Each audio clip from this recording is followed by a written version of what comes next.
Hello friends, welcome है आपका आपके अपने YouTube channel D R academic पर। अगर आप क्लास 12 फिज़िक्स में अच्छे नंबर पाना चाहते हैं तो ये वीडियो आपके लिए होने वाली है। ओके, आज हम कवर करेंगे फिज़िक्स के मोस्ट इम्पॉर्टेंट एमसीक्यूज़ जो आपके बोर्ड एग्ज़ाम 2025 में जो होने वाली है उसके लिए बहुत ही ज़्यादा हेल्पफुल होने वाले हैं। तो वीडियो को आखिर तक देखिएगा। तो चलिए वीडियो को स्टार्ट करते हैं। तो यहाँ पे आपका फर्स्ट क्वेश्चन है, एक स्टेट कूलाम बराबर कितने कूलाम होते हैं। ये आपका क्वेश्चन है। तो यहाँ पे इस क्वेश्चन का सिंपल सा आंसर है ऑप्शन डी कि यहाँ पे एक स्टेट कूलाम बराबर हो जाता है आपका 1/3 इंटू 10⁻⁹ कूलाम। ठीक है। चल, नेक्स्ट क्वेश्चन आपके सामने है, एक परावैद्युत समानांतर पट्टी का संधारित्र की पट्टियों के बीच डाल देने पर धारिता का मान, यानी कि धारिता पर क्या प्रभाव पड़ेगा कि जब एक परावैद्युत समानांतर पट्टियाँ यानी कि दो पट्टियाँ इस तरीके से समांतर हैं, इनके बीच में अगर हम कोई पदार्थ यानी कि इन दोनों पट्टियों के बीच में कोई परावैद्युतांक पदार्थ अगर हम डाल देते हैं तो धारिता के मान पर क्या प्रभाव पड़ेगा। तो यहाँ पे इसका जो आंसर है वो हो जाएगा ऑप्शन ए। ऑप्शन ए इसका राइट आंसर हो जाएगा, यानी कि धारिता क्या हो जाएगी, बढ़ जाएगी, यानी कि धारिता का मान बढ़ता है। ठीक है। चलिए नेक्स्ट क्वेश्चन है, विद्युत का सबसे अच्छा चालक निम्नलिखित में से कौन है। बताइए। इसका आंसर बिल्कुल सिंपल है, आप लोग छोटी क्लासों से पढ़ते आ रहे हैं कि विद्युत का सबसे अच्छा सुचालक या चालक क्या है। चांदी है, तांबा है, सोना है या जस्ता है। बताइए इनमें से। तो इसका राइट आंसर हो जाएगा चांदी। ये मत सोच लेना कि यहाँ पे सोना होगा इसका राइट आंसर, नहीं, इसका राइट आंसर होगा हमारे पास क्या, चांदी। ऑप्शन ए इसका राइट आंसर हो जाएगा। ठीक है ना।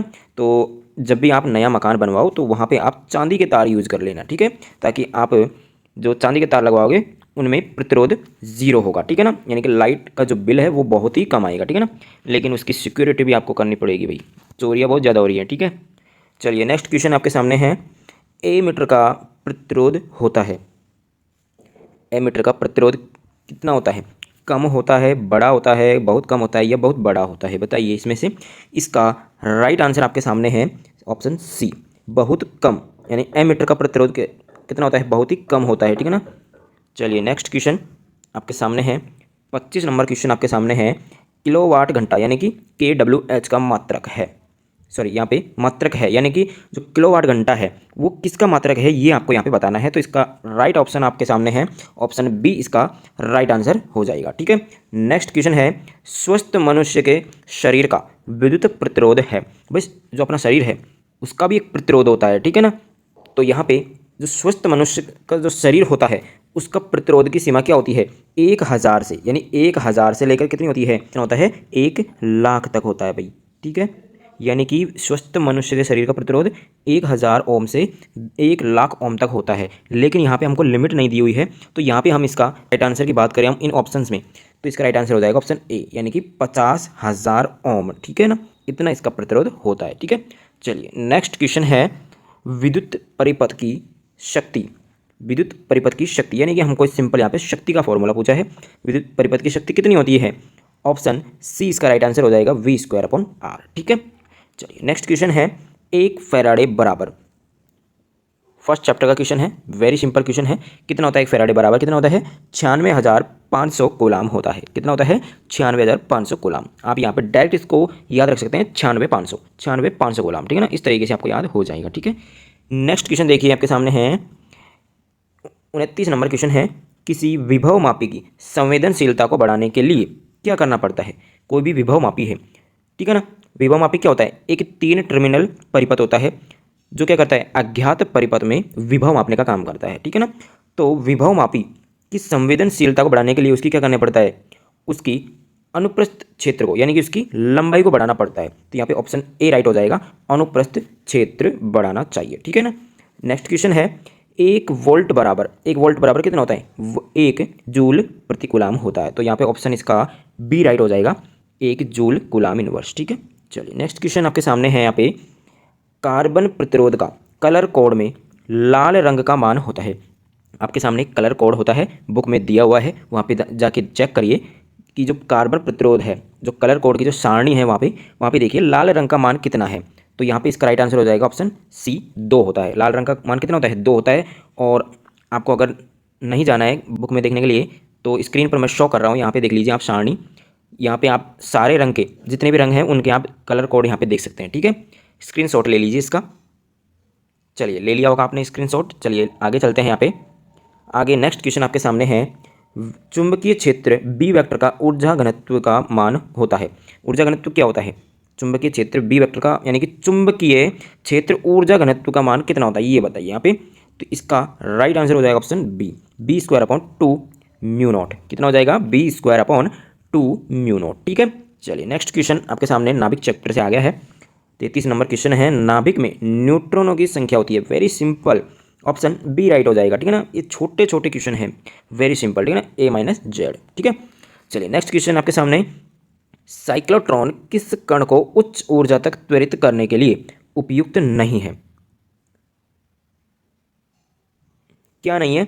ऑप्शन इसका बी राइट हो जाएगा, इलेक्ट्रॉन। इलेक्ट्रॉन है ना, वो साइक्लोट्रॉन को उच्च ऊर्जा तक त्वरित नहीं कर सकता। ठीक है ना, ये इलेक्ट्रॉन ऐसा कण है जो साइक्लोट्रॉन को उच्च ऊर्जा तक इसको त्वरित नहीं कर सकता। ठीक है ना, चलिए नेक्स्ट क्वेश्चन है आपके सामने, लॉरेंज बल का परिकलन करने के लिए सूत्र। लॉरेंज बल का सूत्र सिंपल फॉर्मूला पूछा है भाई। ठीक है, तो यहाँ पे इसका जो राइट आंसर है वो हो जाएगा ऑप्शन ए। ठीक है, चलिए नेक्स्ट क्वेश्चन आपके सामने 36 नंबर क्वेश्चन है, नमन कोण, इसको आप न्यून कोण भी बोल सकते हैं। न्यून कोण का मान उत्तरी ध्रुव से विषुवत रेखा की ओर जाने पर क्या होता है? स्थिर रहता है, बढ़ता है, घटता है, या पहले घटता है या फिर बढ़ता है? बताइए, इसमें से आंसर होगा आपका ऑप्शन सी। क्या हो जाएगा? ऑप्शन सी यानी कि घटता है। जब भी हम न्यून कोण का मान उत्तरी ध्रुव से विषुवत रेखा की ओर जाने पर क्या होता है? घटता है। ठीक है, क्या होता है? घटता है। ध्यान रखिएगा, डिक्रीज होता है। नेक्स्ट क्वेश्चन है, ध्रुव प्रबलता का एसआई मात्रक है। ध्रुव प्रबलता, इसका एसआई मात्रक क्या है? Ampere metre. ऑप्शन सी इसका राइट आंसर हो जाएगा, इस एम्पियर मीटर। नेक्स्ट क्वेश्चन है, निर्वात की चुंबकीय प्रवृत्ति का मान होता है। निर्वात की चुंबकीय प्रवृत्ति, इसका मान क्या होता है बताइए? इसमें राइट आंसर हो जाएगा ऑप्शन डी, 0 यानी कि 0 होता है। क्या होता है? 0। ठीक है, नेक्स्ट क्वेश्चन आपके सामने है, 1/2 एप्सिलॉन नॉट ई स्क्वायर के विमीय सूत्र के समतुल्य विमा की राशि है। यहाँ पे क्वेश्चन का कहने का मतलब ये है कि ये जो फॉर्मूला है, इस फॉर्मूले की विमा, इन चारों ऑप्शन में से जो फॉर्मूला है उस फॉर्मूले की विमा, यानी इन दोनों की विमा, इसकी विमा, और मान लीजिए इनमें से कोई एक आंसर सही है तो मान लीजिए मैं मान लेता हूँ इसकी विमा, तो इन दोनों की विमा सेम हो तो वो इन चारों में से कौन सा सही है कि इन दोनों की सेम हो सके? तो इसका ऑप्शन राइट हो जाएगा ऑप्शन ए, यानी कि B square upon 2 mu naught, और एक इस फॉर्मूले की, इन दोनों की विमा सेम है भाई। ठीक है, ये किसका फॉर्मूला था आपको मालूम हो तो? अभी थोड़ी देर पहले बताया मैंने, चुंबकीय क्षेत्र ऊर्जा घनत्व का फॉर्मूला। ठीक है, चलिए नेक्स्ट क्वेश्चन, और ये लास्ट क्वेश्चन है, डायनेमो की क्रिया निम्नलिखित में से किस सिद्धांत पर आधारित है? तो ऑप्शन इसका राइट हो जाएगा ऑप्शन बी। क्या हो जाएगा? ऑप्शन बी इसका राइट आंसर हो जाएगा, विद्युत चुंबकीय प्रेरण। इसकी क्रिया से, डायनेमो की क्रिया है ना, इस पर आधारित होती है। ठीक है ना, डायनेमो की क्रिया, डायनेमो क्या है? एक विद्युत जनरेटर होता है जो कि विद्युत ऊर्जा बनाने के लिए काम आता है। ठीक है, चलिए तो ये थे आपके इम्पोर्टेंट MCQ। ठीक है, तो दोस्तों उम्मीद है कि आप लोगों को ये वीडियो फ़ायदेमंद रहा होगा। अगर हाँ तो वीडियो को लाइक करें, अपने दोस्तों के साथ शेयर करें, और चैनल को सब्सक्राइब किए बिना बिल्कुल मत जाना। और हाँ, कमेंट में ज़रूर बताना कि आपको कौन सा सवाल बहुत इजी लगा और कौन सा सवाल आपके लिए डाउटफुल है, वो आप कमेंट कर देना।